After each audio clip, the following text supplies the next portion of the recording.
Sınava girmek için son 5 dakika.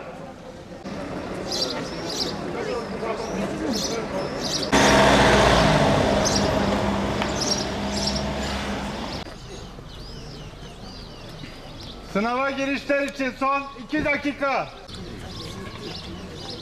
Vallahi son dakikaya kadar elimiz yüreğimizde duruyor.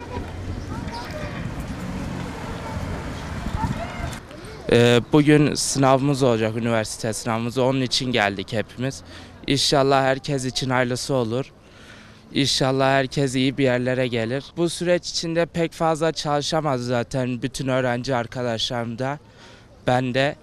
Yani çok çalışamadığımız için de bu sınav herkes için belki yarı yarıya başarılı olacak. Belki başarısız olacak. Ama hiç kimse umudunu kaybetmesin. Dünyanın sonu değil en azından. Çalışmalarına devam etsinler şimdi. Ben sağlık öğrencisiyim. Sağlık üzerine bir bölüm gelirse benim için iyi olur bir üniversite.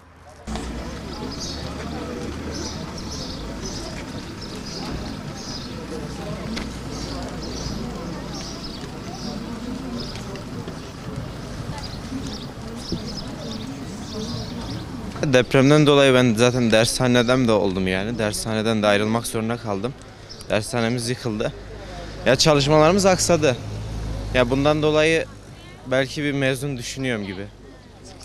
Ya onun için sınavda pek bir şey beklemiyorum açıkçası.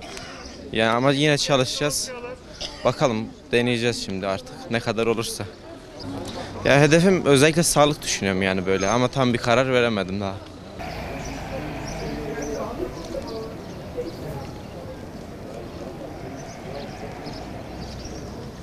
Sınava Allah'a hazırlanamadık. Depremden dolayı biraz sıkıntılar çektik. İnşallah hakkımızda hayırlısı olsun. Girip çıkacağız. Hedefimiz diş hekimliği. İnşallah iyi bir puan alırız. Hedefimiz yüksek. Çalışamadık ama olsun. İnşallah bu sene değil de seneye kazanacağız. Tek umudumuz bu.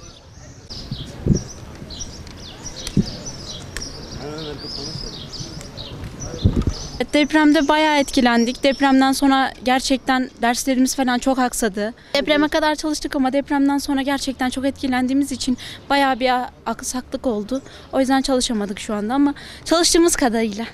Tıp istiyorum. Vallahi çok mutluyum, çok heyecanlıyım. Ben 3 çocukla devam ediyorum. Deprem yaşadık, fazla çalışamadık ama hedefim ilahiyat inşallah.